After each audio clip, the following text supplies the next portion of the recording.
Hello, welcome to Sigmatech Learning Hub. I'll be your instructor for government. For this class, we are going to be taking our exercises from the ExamGuide app. If you don't have the application already installed on your device, I want you to download the app in order to follow along in this class.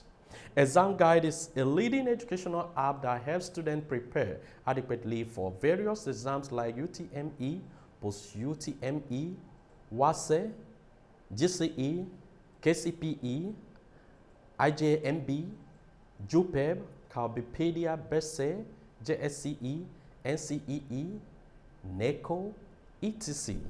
You can download the app from www.examguide.com or Google Play Store. Please subscribe to our channel and turn on the notification bell to be updated on new videos. Ready for today's class? Okay, let's get started. This time around, we're going to look at another part of the history of Nigeria, having looked at pre-colonial era, colonial era. This time we're looking at the independence and post-independence era, especially with respect to constitutional development within this era. So we're going to look at specifically the independence and post-independence constitutions in Nigeria. Now, by the end of this lesson, you should be able to discuss the independence constitution of Nigeria, 1960 independence constitution, the 1963 Republican Constitution, the 1979 Presidential Constitution, and the 1989 Constitution. So these are the constitutions we are going to look at in this lesson. Now, let's start with the Independence Constitution of Nigeria. So this is the constitution that governed Nigeria when Nigeria got her independence. The constitution after the colonial constitution. Remember, the last constitution we have before this is the 1954 Dictatorial Constitution. Now, let's look at the Independence Constitution of Nigeria. And this constitution, some people argue that it's still the colonial constitution because it was drafted during the colonial era. So when Nigeria got her independence, this is the constitution that was presented to Nigeria and that governed Nigeria. And let's look at the features of this constitution. The features of 1960 Independence Constitution. Number one is that the Queen of England was still the head of state of Nigeria, represented by the Governor General. So this means that as at independence, the Queen of England was still treated and regarded and was still assuming the head of state of Nigeria. And in Nigeria, she was represented by a Governor General, and that Governor General in Nigeria, guess who? Dr. Nnamdi Azikiwe. That's why he is the first Governor General of indigenous Governor General of Nigeria. Now, the Constitution also provided for a parliamentary system of government. A system of government where the head of state is different from the head of government, and that is why during the independence you see the office of the head of state, that is the Queen of England, represented by Governor General, and we also had the Governor General then was Dr. Nnamdi Azikiwe. Also we had the head of government, that's the Prime Minister, who was Sir Abubakar Tafawa Balewa. Then it also introduced the office of the Prime Minister as the head of government. That was the office of Prime Minister created as the head of government. Remember, the previous constitution was criticized, that's late constitution, for not providing for the office of the Prime Minister, that's the head of government of Nigeria. So this constitution provided it, and that's why we had Abubakar Tafawa Balewa. Also, according to this constitution, the Privy Council of the House of Lords in London was the highest court of appeal in Nigeria, and not the Supreme Court of Nigeria. The highest court of appeal in Nigeria was still the Privy Council of the House of Lords in London. The Constitution also detailed the fundamental human rights of Nigerian citizens. For the first time, we have fundamental human rights of Nigerians. It also stated the status of Nigerian citizenship, that is how to acquire citizen of Nigeria. In the Constitution, the High Court judges should be appointed on the advice of Judicial Service Commission, and their removal on the advice of the Judicial Committee of the Privy Council in London. This is one of the provisions of the Constitution, that to appoint a High Court judge, it must be based on the advice of the Judicial Service Commission, while to remove it should be based on the advice of the Judicial Committee or the Privy Council in London. Then another feature of this Constitution is that this Constitution provided an amendment procedure for this Constitution, how to amend it. Then the Parliament was also empowered, the National Assembly was empowered to declare state of emergency in any of the regions if the members are convinced that the nation or region is threatened by war or disorder. And later, when we do major crisis in Nigeria, you see how this emergency power was first declared in the Western region. The Constitution also provided for a bicameral legislature at the center, that's the national government, where we have the Senate as the upper house and also the House of Representatives. Then it gave residual powers to the hands of the region. That is why this is a federal constitution. You see that we have the exclusive powers for the central government, we have the concurrent powers for the central and regional government, while the residual powers were placed in the hand of the regional government alone. Now, it also established bases for revenue allocation. The Constitution provided for regional governors who were ceremonial heads of state and the premiers who were heads of government. Because we are practicing a parliamentary style democracy, this Constitution provided for the governors in the regions that will serve as the ceremonial head of the region. While on the other hand, in the region, we also have the premier who were serving as the head of government, the way the prime minister serves as the head of government of the nation. The premiers were the head of government of the region. Now, the two houses at the regional, we had two houses at the regional level. We had the House of Assembly and House of Chiefs. So at the regional level, we also had bicameral legislature in all the three regions. We had the House of Chiefs on one hand, and we have the House of Assembly. The Constitution is also a federal constitution. It also maintained federal system of government where powers are shared between the central government and regional government, and each derive its power from the Constitution.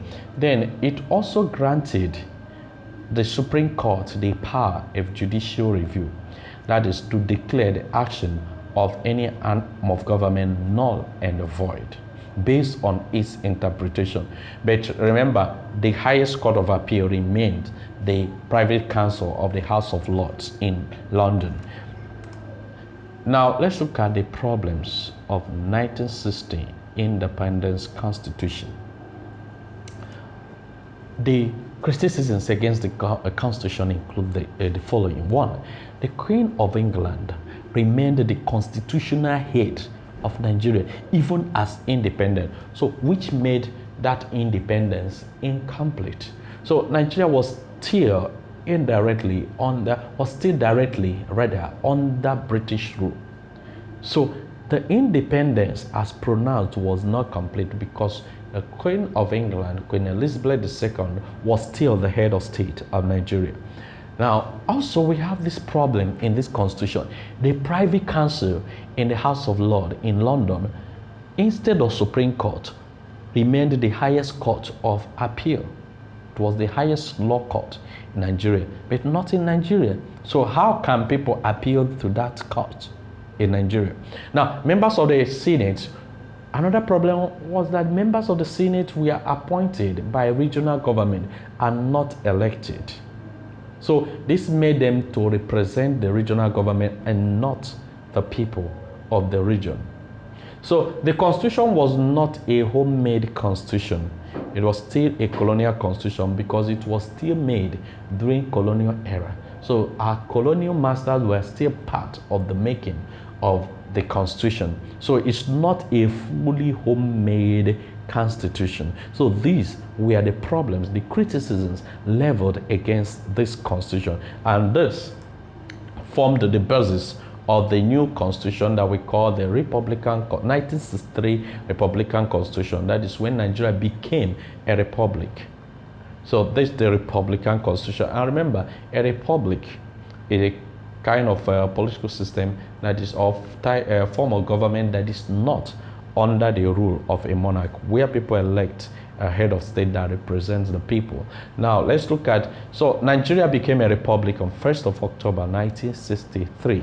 So what made it a republic is that Nigeria ceased to be under the Queen of England, was not ruled by a monarchy. Now let's look at the features of this republican constitution. One, it was a republican government. It introduced the republican government in Nigeria. What we mean by this republican government in Nigeria, a government where the head of state elected by the people and accountable to the people, and not a monarch.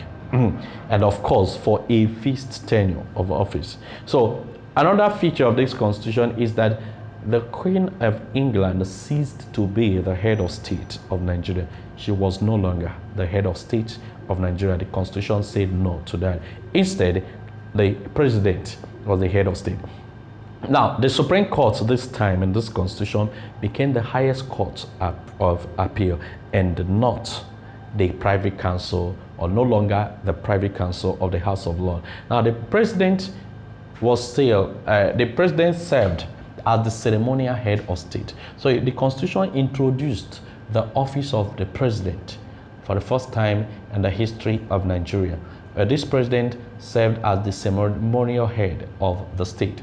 Now, the election of the president was to be by a joint session of the National Assembly. That is the Senate and the House of Representatives, which make up the National Assembly. We come together to actually elect the president. That's what the Constitution provided. Now, it abolished the Judicial Service Commission and empowered the president, rather, to appoint and promote the judges on the advice of the Prime Minister. So the president appoints the judges based on what the Prime Minister advises. That the Prime Minister will nominate the judges while the president does the final appointment. Now, also the Constitution introduced a kind of bicameral legislature. We have 44 members in the Senate and 312 members in the House of Representatives. So it is a bicameral legislature, two-chamber legislature. Now, it also have the status of citizenship. That is how to become a Nigerian citizen. Then the Constitution also stipulated the fundamental human rights to be enjoyed by Nigerian citizens. It also abolished the power of the governor to remove the premier without a resolution on the floor of the House. So in this Constitution, it provided that for a premier to be removed, it must be based on a resolution on the floor of the House. That's by the members of the House of Assembly. Now, the Director of Public Prosecution was brought under political control of the Attorney General. As the Attorney General became the Director of Public Prosecution by this Constitution. Now, let's look at the problems of 1963 Constitution, the criticisms leveled against it. One, the president was elected by National Assembly and not by the people. So meaning that this president will be accountable rather to the National Assembly. Now, because of this provision that the president will be elected by the National Assembly, it will lead to bribery, corruption, lobbying may characterize the election of the president. So candidate can decide to bribe, lobby the legislature just to be elected. Also, there was no clear separation of powers between the executive and the legislature. This is because it is a parliamentary system of government where members of the legislature are also members of the executive, because the executive members are drawn from the legislature. So we don't have clear separation of powers, and this is a problem in government. Also, it permitted carpet crossing, that's movement from one party to another after being elected. Now, there was a parliamentary supremacy because it is a parliamentary system of government where the parliament is supreme, and the executive is accountable to the legislature, that's the parliament. Also, the prime minister was accountable to the parliament and not to the people. So we have a situation where the head of government is elected by the parliament is formed through the parliament, and this person, because it's not elected by the people, is not accountable to them. Also, the supremacy of the parliament can lead to abuse of powers of the parliament. So these are the problems of 1963 constitution. Now, this Republican Constitution of 1963 we just talked about ended in 1966, in January 1966, following the first military coup, which actually led Nigeria to military rule. It was the first military coup from January to July 1966, when we had a coup that led to the killing, assassination of the first military head of state, that is JTU Agui-Ironsi, Major JTU Agui-Ironsi.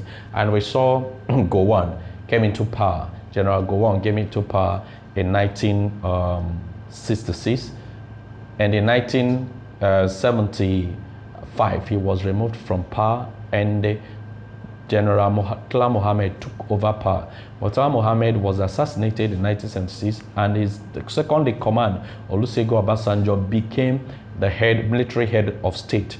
And it is this military head of state that actually brought power, transited power to civilian government. Now, the process of transition to civilian government led to the framing and drafting of a constitution, which is the 1979, which is the second Republican Constitution, and we call it Presidential Constitution of 1979. So let's look at the features of 1979 Constitution. 1. This constitution introduced for the first time in the history of Nigeria a presidential system of government. So it abolished that parliamentary system of government practiced in 1963. So this time a presidential system of government. Now what it means is that the head of state is also the head of government. The president serves as both the head of state and the head of government. So one person and not two persons. So we didn't have the office of prime minister by this constitution. Now, the president was directly elected by the people. So the people will come and elect the president, and that was how the Alhaji Shehu Shagari emerged in 1979 election. He was directly elected by the people, and not unlike what we saw in 1963 constitution, where the president used to be elected by a joint session of the National Assembly, this time by the people. Now, ministers were appointed from outside the parliament, because this is not a parliamentary system of government. It is a presidential system. So the president has the liberty to appoint ministers from outside, and of course, he cannot appoint ministers from the parliament, because the next point says there is a clear separation of powers between the executive and the legislature. A member of the executive cannot be a member of the legislature in this system of government. So that is why the president must appoint his ministers from outside the parliament. Now, at least one minister must come from each state of the states of the federation. Now, this time around, we are not dealing with region. We are dealing with about, in fact, 19 states precisely as at this period. So the constitution provided that the ministers, the cabinets of the president must come from at least from all the states of the federation. So no state will be left out in the appointment of ministers.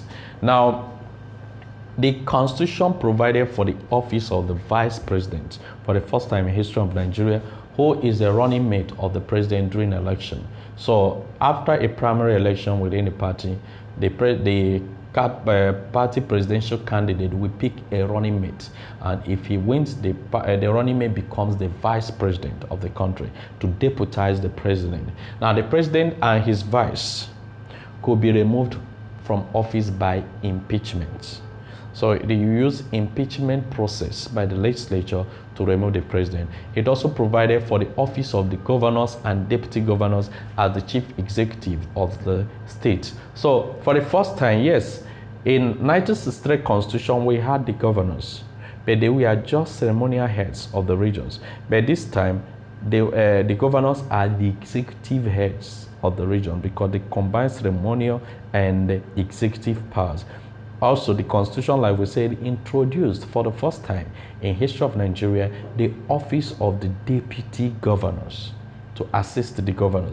Now, The president and governors hold office for a period of 4 years and can be only re-elected once. So it provided that the office of the president must be for only 4 years and you can be re-elected only once. That is, the president can serve for a maximum of 8 years. That is, if re-elected after the first tenure. After that, he cannot, even the governors cannot contest for that same office. It also maintained the bicameral legislature at the National Assembly, the Senate, and the House of Representatives. Now, in each state, unlike the 1963 Constitution, this time we have unicameral legislatures in each state. That's the State House of Assembly. This Constitution allowed lobby, while it disallowed carpet crossing. So you can persuade members of the legislatures to actually discuss a bill on your behalf, that is in your favor, but it did not allow members elected on the platform of a particular party in the parliament to move to another party, that's carpet cross to another party. Now, the council, it created the Council of State. This constitution created what we call Council of State, made up of the president, the vice president, the former heads of state, as people that have ruled the country, former chief justices of the country, the Senate president, the speaker, and state governors, the attorney general, and one paramount chief from each state to advise the president on important national issues. So Council of State will convene to advise, to deliberate on important national issues, and they advise the president on it.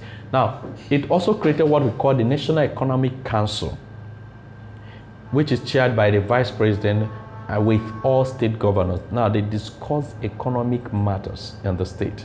Now, the president must secure the highest number of votes cast, as well as secure at least 2/3 of states of the federation, and must be up to 35 years. Now, what this thing means is that for you to be declared as the winner of a presidential election, 1, you must have the highest number of votes cast during an election. 2, you must secure at least 2/3, win in 2/3 of all the states in Nigeria, and they must be up to 35 years. Now, it also introduced a principle of federal character, which states that every appointment or recruitment into federal establishment must reflect the diversity of Nigeria. And it created the Code of Conduct Bureau, Code of Conduct Tribunal, Public Complaint Commissions, and National Population Commissions were recognized in this constitution. And it also recognized the local government as the 3rd tier of government. So for the first time, we now have the 3rd level, the 3rd tier of government in our polity. Now, the problems of the Constitution of 1979 Constitution. 1, the Constitution is expensive to run because of duplication of offices at all levels.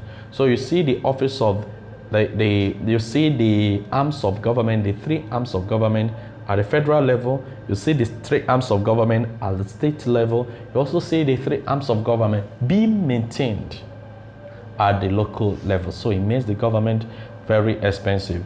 Now, there's delay in decision making due to separation of powers. Now, there could be friction between in the relationship between the executive and the legislative, especially when they come from different parties. Actually, this played out in Kaduna State. When we discuss major crises in Nigeria, we see how a governor was impeached, and the main issue is that he didn't come from the party that is in control of the House of Assembly. Now, the principle of the federal character undermines meritocracy, since appointment will not be based on what? Merit. So because federal character says we have to consider diversity, make sure we carry everybody along. So it's no longer about how qualified a person is. Also, it did not address the imbalance of the federal structure that is structured in favor of the North. So the North, we are more. Even the states, we have more northern states among the 19 states. So there is imbalance in the federal structure, which gave the North edge So the constitution was accused that it did not address this imbalance in federal structure. Now, the presidential system of government could give much room for electoral malpractice, especially the office of the president and the governors. Much power, ceremonial and executive, was conferred on the president and the governors, which could lead to misuse of power. And that is why you see that these presidents and governors are too powerful even to be controlled. Now, the impeachment procedure could be misused by the legislature, especially to target their enemy, that the chief executive that they brand as their enemy. Now, this 1979 constitution we talked about came to an end in 1983, 31st December 1983, when military government took over Nigeria and toppled the government of Nigeria by General Muhammadu Buhari. The government that toppled General Muhammadu Buhari, that is General Ibrahim Badamasi Babangida, actually commenced what we call a transition program to usher in a civilian government. Now, that transition program led to the drafting of a constitution, another Republican constitution, that's the third Republican constitution, which is what we call the 1989 Constitution of Nigeria. Now, let's look at the features of this 1989 Constitution of the defunct Third Republic. One, the unique feature is that one, it introduced two-party systems. For the first time in Nigeria, we say no more multi-party, rather only two parties were permitted to exist in the country. Also, it created part-time legislatures who received sitting allowances instead of full-time legislatures. So the legislatures this time were part-time and they received what we call sitting allowances. And in this constitution, only 3 people represented each state in the Senate, unlike the 1979 constitution where we had 5 persons. But this time we have 3 people representing each state, while the House of Representatives had 453 members. It also provided for the independence of judiciary and established Judicial Service Commission that will advise on the president on the appointment of judges. Now, FCT this time was moved to Abuja. That was precisely in 1991. Local government was granted more autonomy by receiving the allocation direct from the federation account this time. Now, the full responsibility for primary education by this constitution was assigned to local government. They were to take care of the primary education as at that time. It also provided for a recall of an elected legislature by the people. Now, a recall means a process by which the people that elected a parliamentarian can remove the parliamentarian. So that's why we call it a recall. They're recalling the person. You're not representing enough, so come back. They recall you. So this constitution provided for a recall of an elected legislature. Now, these are some of the problems associated with this 1989 constitution. One, it limited freedom of choice of Nigerians by providing for only two-party system, which limits what we call freedom of association. Also, provision of part-time legislatures made the legislature to give more time to their businesses other than that of legislating. So because they told them, okay, this time you're not an employee of government that will receive salaries, rather you receive sitting allowances. After coming for your sitting, you go back to your business. And this actually affected the quality of legislating during this period. Now, the local government could not cope with the financial requirement for the primary school education, which this constitution made to be the responsibility of the local government. Now, this time, let's take a look at our practice guide from our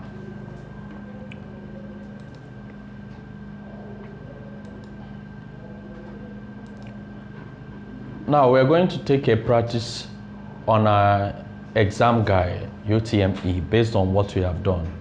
So we are selecting at random. Now, topic of interest, we are interested in this topic, political development in Nigeria, that's post-independence constitution. So we're going to answer question, on them. Now, let's look at the questions. Now, under the 1979 Constitution of Nigeria, each state was allowed to elect A, from 2 to 5 senators depending on the population, B, as many senators as the state could finance, C, 5 senators, D, 3 senators. Remember, I taught you in 1989 Constitution that 3 senators are to be elected, unlike the 1979 where 5 senators were to represent each state. So for the answer is C, 5 senators. Thank you for participating in today's class. You can practice more questions using the ExamGuide app. The app scores and gives a detailed explanation of all questions at the end of your practice tests. You can learn a particular topic of interest with different modes like study mode, mark mode, and the practice mode. It also has other features that make learning fun. It is a must for all serious students. Download from www.examguide.com if you don't have it yet. See you in the next class. Don't forget to subscribe to our channel, hit the notification bell, and share the video.